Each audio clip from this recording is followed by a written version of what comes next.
شما و آقای کرزی و همینطور آقای عبدالله شورای هماهنگی تشکیل دادید. کمی از این شورای هماهنگی بگید، میخواید چی کار بکنید؟ بسم الله الرحمن الرحیم.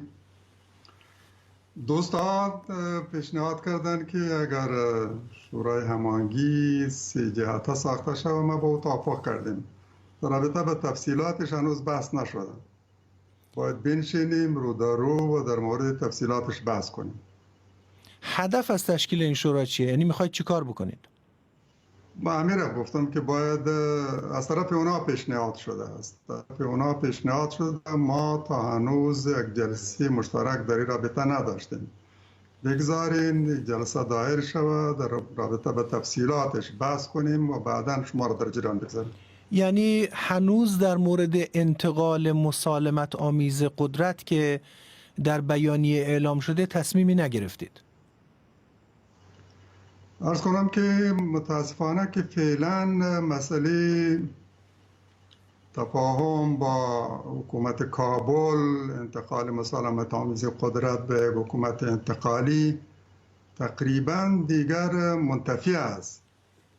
وضعیت چنان است که این کار باید مدتها قبل صورت می‌گرفت. فعلا دیگر منتفی است این مسئله.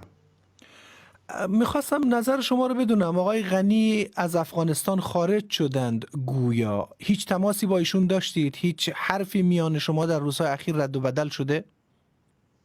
نه. حتی میتونم بگویم که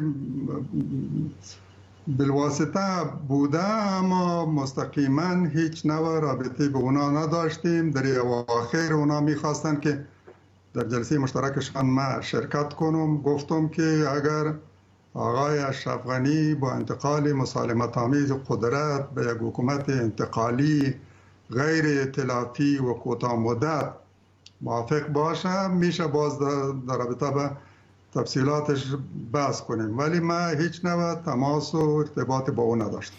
شما در کابل هستید؟ بله، شما در کابل هستید. قصد هم ندارید که کابل رو ترک کنید، درسته؟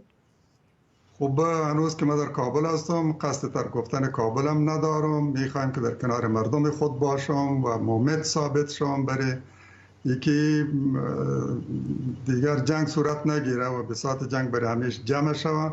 بریم همه در کنار هم به سوی یک صلح مطمئن و دوامدار.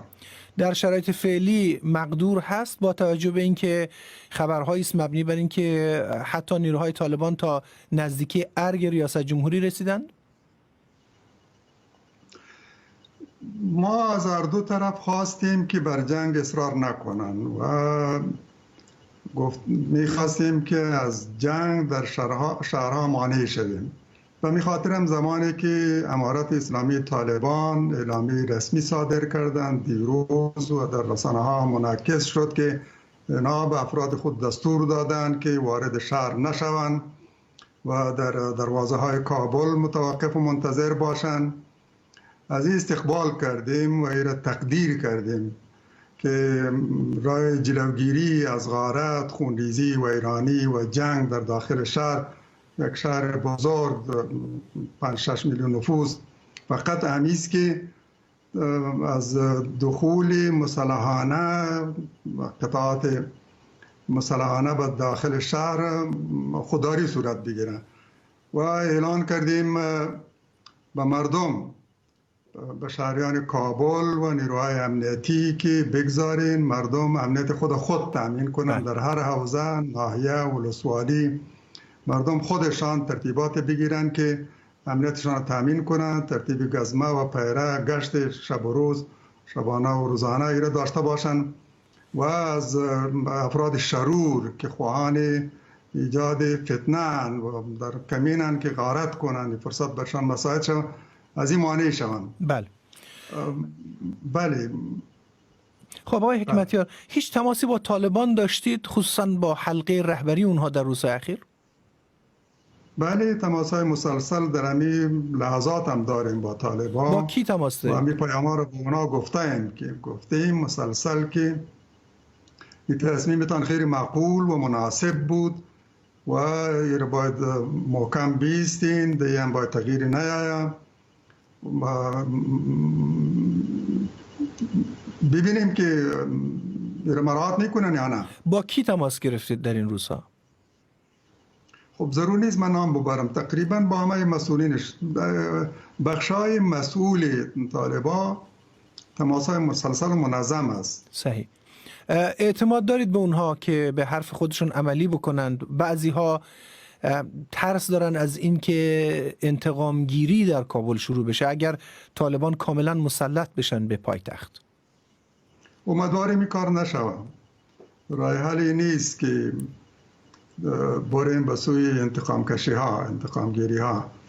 و دستور اسلام هم است که پیامبر علیه السلام وقتی وارد مکه می شد دیدین 10,000 مجاهد مسلح که از سوی قریش سالهای متمادی آزار و اذیت دیدن، اقاربشان کشته شده، زمینایشان، ملکیتایشان، دارایی‌هایشان غصب شده، همه جنگ‌های خونین را علیه مسلمانان برانداختند.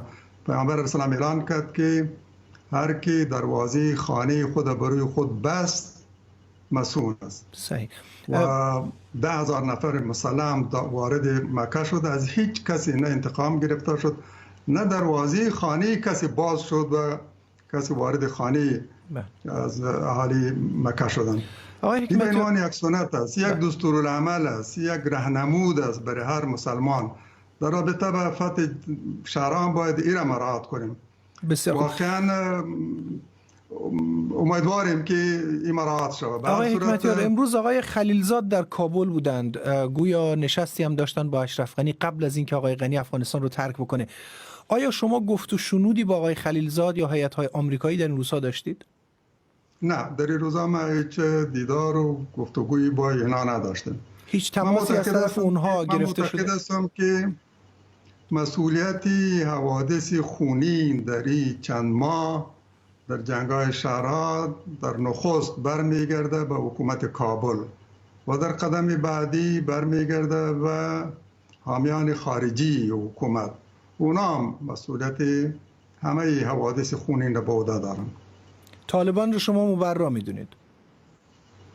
عرض کنم که در درجه نخست و اول این مسئولیت برمیگرده به این دو جناح، حکومت که بر جنگ اصرار داشت و حاضر نبود که یک حکومت انتقالی قابل قبول برای همه ساخته شد و قدرت به شکل مسالمت آمیز به این حکومت انتقال بیابه.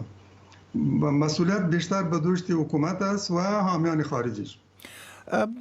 طالبان تقریبا همه افغانستان رو گرفتند، چیز زیادی باقی نمونده. اگر همینطور پیش بره احتمال اینکه ظرف یکی دو روز آینده بر کابل مسلط بشن هم هست.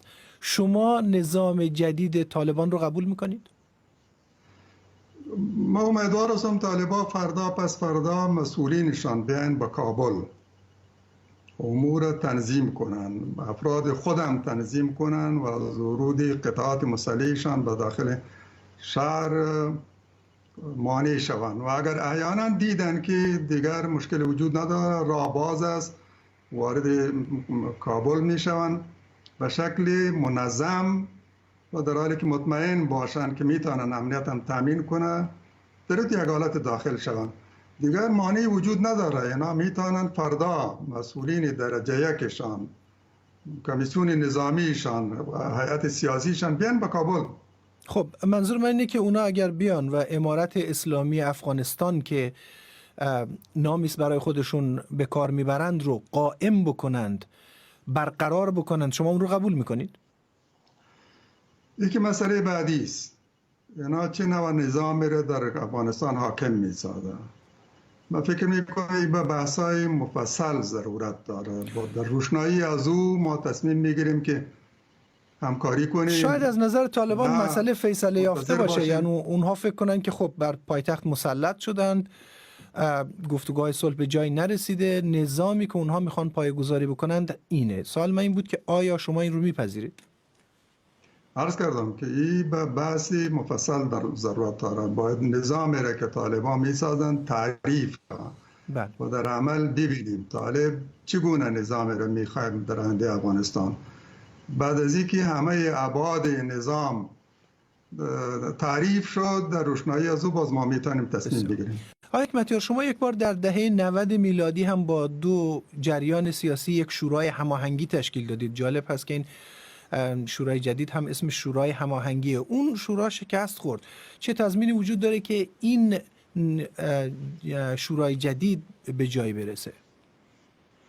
من عرض کردم که پیشنهاد بود، امروز دیگر و ما پیشنهاد صورت گرفته بدون از اینکه رو در رو با هم نشسته باشیم. عنوان مونا انتخاب کردن و اعلامیه را مونا صادر کردن. به هر صورت ما باید بنشینیم در مورد چگونگی جبهه بحث کنیم.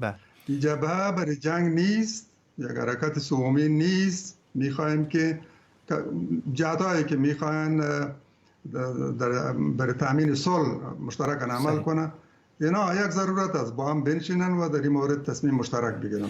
آقای حکمتیار، شما سالها در برابر همین حکومت جنگیدید، بعد با این حکومت صلح کردید. حالا وضعیت کشور رو اینطور میبینید، خودتون رو بازنده میبینید یا برنده؟ من